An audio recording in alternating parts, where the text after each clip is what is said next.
I watched four armed soldiers walk into that brown river, laughing and splashing like children at a swimming pool. 30 seconds later, the water exploded red. What happened next wasn't just an attack, it was a feeding frenzy, a crocodile party, and I was the one who just crossed that same river moments before, carrying my terrified uncle on my back. This is the true story of how I survived death twice before my 19th birthday, how a handful of sand and an ancient ritual saved my life, and how 4 days of forced marching through a war zone became 9 days of pure hell. My name doesn't matter. What matters is what I learned. That survival isn't about strength, it's about respect. Respect for the water, respect for the predators, and understanding that sometimes the quietest person in the room is the only one who makes it out alive. This story takes place in 1977 during one of Africa's most brutal civil wars. I was 18 years old, and I was about to learn that crocodiles aren't the only monsters that hunt in the dark. Let me take you back 1 year before the river, 1976. I'm 17, and I've already faced death once. A horror so close it still makes my hands shake when I hear a car backfire. But that first survival, as terrifying as it was, would pale in comparison to what was coming. The Civil War was everywhere. It wasn't just soldiers and bullets. It was a suffocating presence that hung over every moment of every day. You worked with one ear always listening for the crack of a branch, for the distant rumble of vehicles, for the sound that meant everything could end in seconds. But for my family, there was a more immediate crisis. My father, the backbone of our home, the man who'd carried us through every hardship, had suffered a catastrophic accident. Both legs broken, completely immobilized, confined to the narrow bed we shared in our small home. Just like that, at 17 years old, I became the man of the house. There was no time to process it, no time for fear or grief or the luxury of being young. There was only one reality. If I didn't work, my family didn't eat. My uncle worked on a massive cattle ranch near the Chingwezi area, wild, remote country where civilization was just a thin line between the bush and complete wilderness. He secured me a position there, and it became my lifeline. My job was brutal but essential, repairing game fences and cattle fences. These weren't ordinary fences. They were heavy-gauge wire barriers designed to keep out elephants, buffalo, and the constant encroachment of the wild. When an elephant decides to walk through your fence, it doesn't ask permission. It leaves a gap big enough to drive a truck through.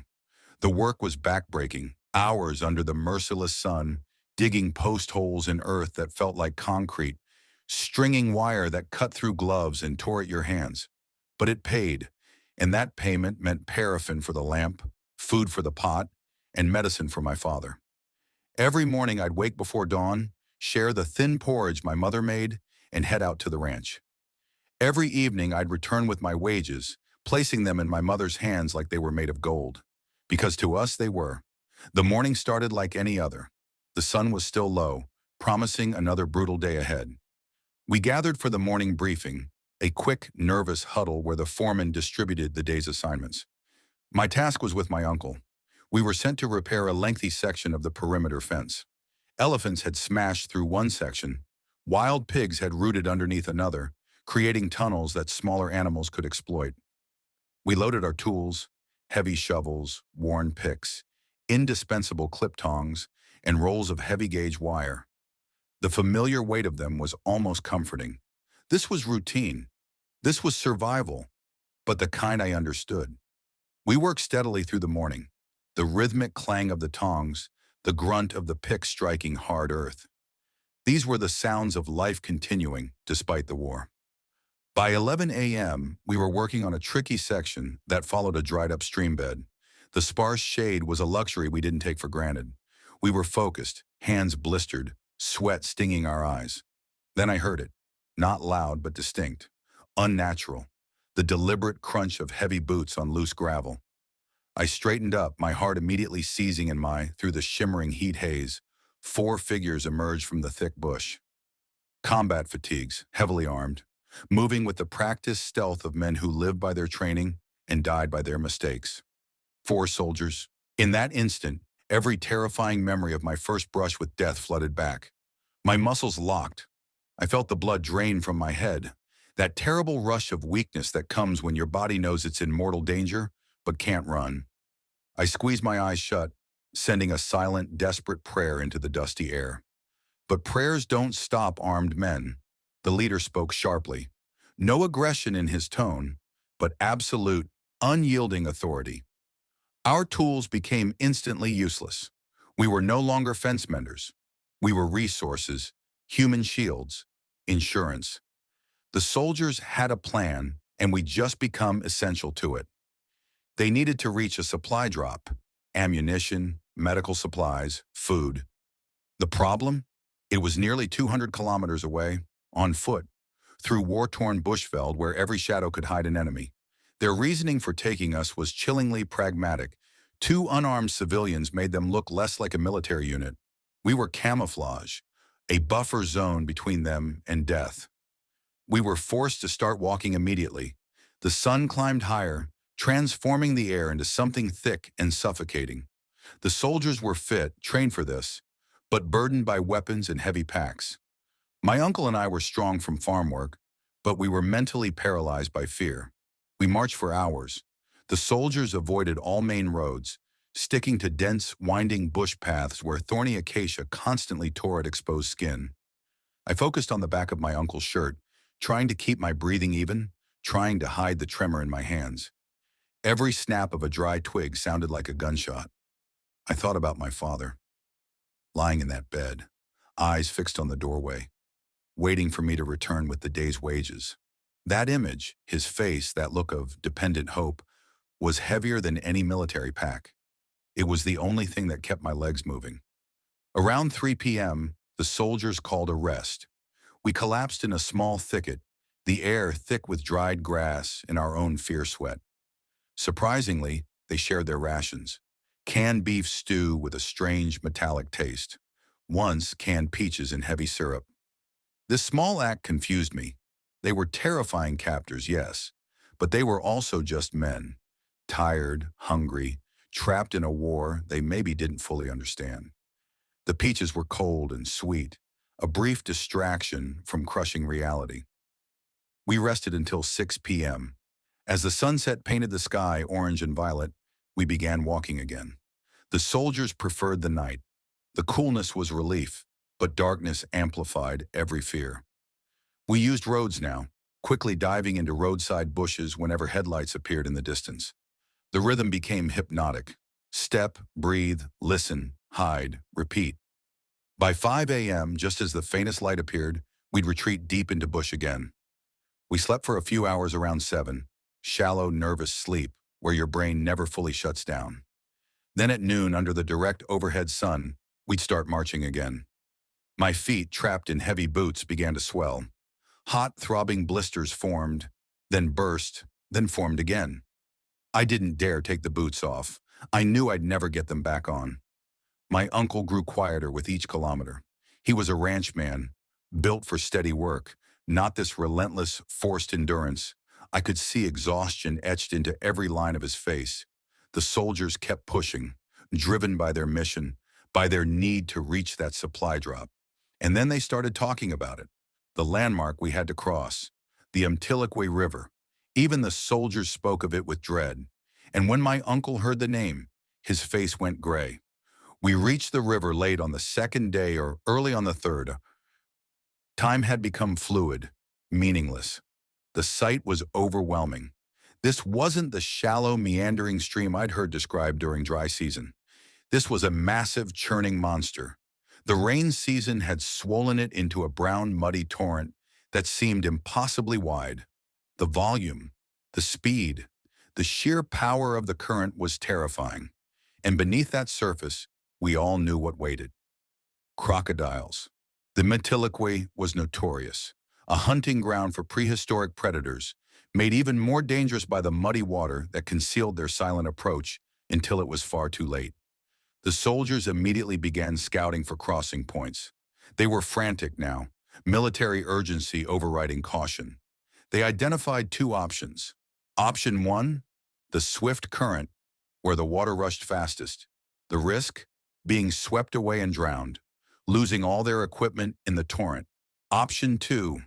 The pool. A slight bend in the river had created a deeper, wider pool where the water wasn't running fast. It looked almost peaceful, like a small, sheltered dam. My uncle's voice was hoarse with fear. Beware of the crocodiles. They favor the places where the water is not running fast. They're scared of the noise and the big sticks in the main current. But those quiet pools? Those are their hunting grounds. Their killing grounds. The soldiers dismissed him. To them, the risk of drowning and losing equipment outweighed the risk of crocodiles. The quiet pool was the only logical choice. They didn't understand what they were choosing. I need to explain something about where I come from, about the relationship between people and water. In my culture, water is not just H2O. It's alive. It has memory, spirit, personality. And the creatures that live in it, especially the ancient ones like crocodiles, they understand respect. There's a ritual, a simple one. It might sound like superstition to you, but I'm here telling you this story because of it.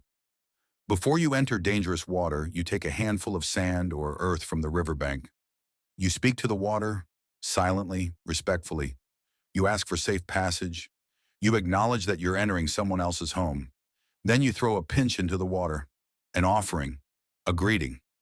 The rest you throw over your own back without looking behind you. It's spiritual armor, protection. But most importantly, you enter the water silently. No splashing, no noise.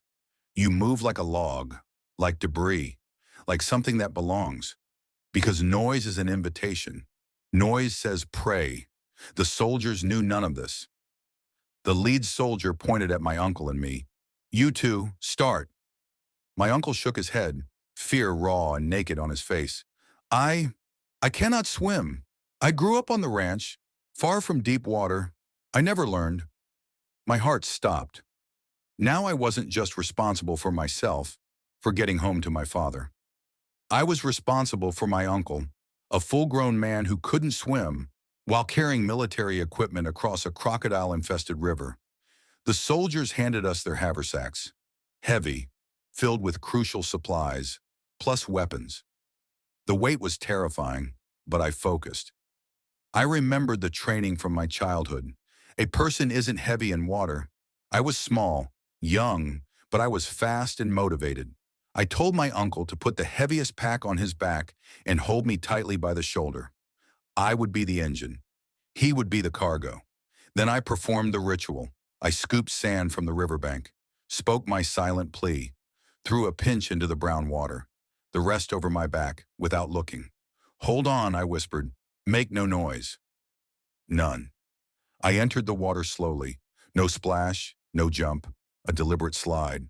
The water was shockingly cold, deep, earthy cold that numbed skin instantly and woke every nerve ending. My swimming style was calculated, slow, silent, low to the surface, arms and legs moving just enough to propel us. Following the natural flow, mimicking a log or debris, because noise draws them, silence is your only fragile shield. The current was powerful, but I fought only to stabilize, letting the river carry us slightly downstream. My uncle was dead weight on my shoulder, but the water helped. His eyes were wide with terror, but he was silent. It felt like an hour, probably just minutes. Finally, my feet struck the opposite bank. We scrambled out, collapsing onto dry sand. The heavy packs and rifles dropped beside us. I fell to my knees, tears streaming, muttering prayers of thanks. I was the breadwinner. I had survived. We waited behind a thicket of reeds, catching our breath.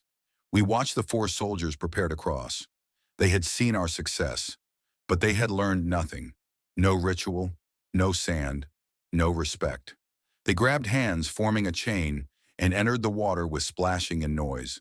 Boots kicking up sediment, talking loudly, confidently, weapons held high. The noise was immediate and constant, a drumbeat inviting disaster. What I witnessed next will haunt me until my last breath.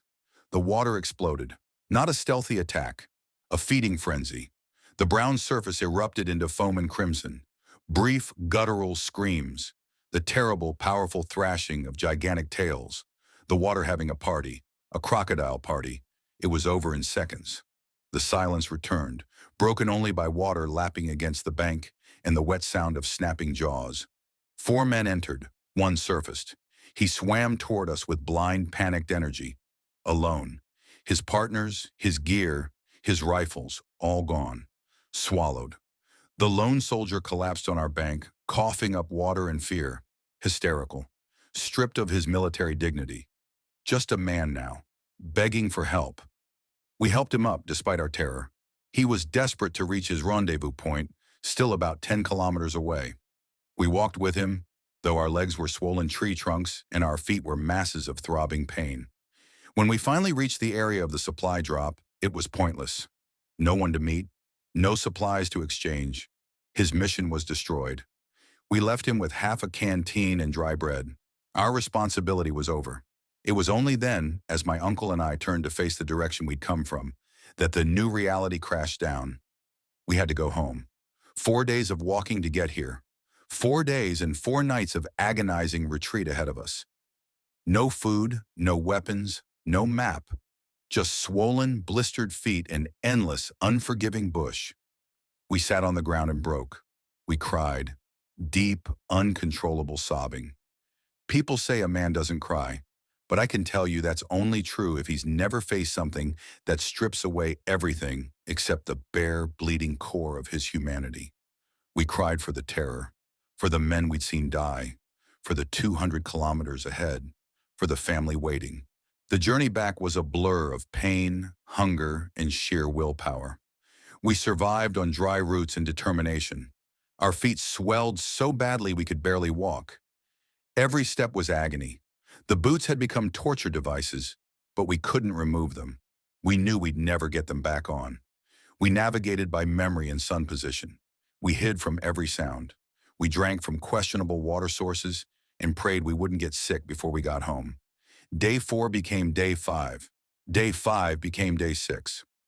By day 7, we were hallucinating, seeing water where there was none, hearing voices in the wind, but we kept walking. On day 9, we reached the Meteliqui River again. Providence smiled. The heavy rains had stopped. The water level had dropped significantly. The current had softened. We chose a completely different location, wider, shallower, punctuated by large rocks and exposed islands. We hopped, waded, and swam through manageable channels, no longer fearing the silent jaws beneath. This crossing was born of hard-earned caution and respect. Late on day 9, we stumbled back into the cattle ranch.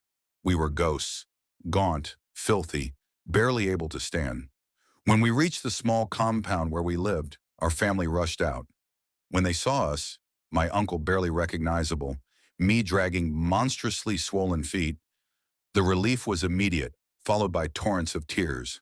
Not tears of joy, tears of shock at our condition. My father, helpless in his bed, wept too. The ranch boss took one look at us and immediately granted 10 days off.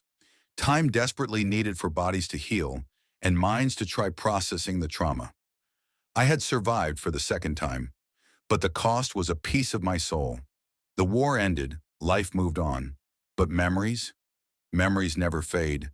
They just sink deeper, waiting. Then in 2023, I found myself face to face with a ghost.